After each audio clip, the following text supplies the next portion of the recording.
আমি নেইমার জুনিয়রের একজন ভক্ত। নেইমারকে আমি অনেক ভালোবাসি। অনেকদিন হয়ে গেল জাতীয় দলের জার্সিতে তার খেলা দেখি না।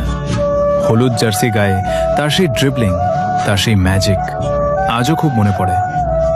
ব্রাজিলের খেলা দেখলেই মনে হয় এই জায়গাটায় নেইমার থাকলে সবকিছু অন্যরকম হতো। শুনলাম 18 তারিখ নাকি ব্রাজিলের স্কোয়াড ঘোষণা দিবে, আর সেই 55 জনের তালিকায় নাকি নেইমারের নাম রেখেছে কার্লো অ্যানসেলোটি।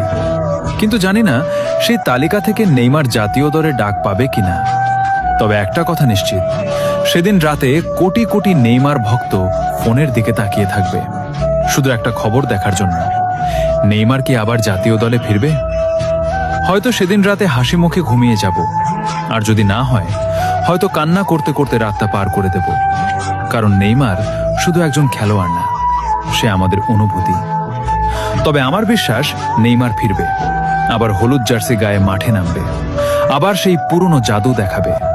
বাকিটা দেখা যাবে 18 তারিখ রাতে।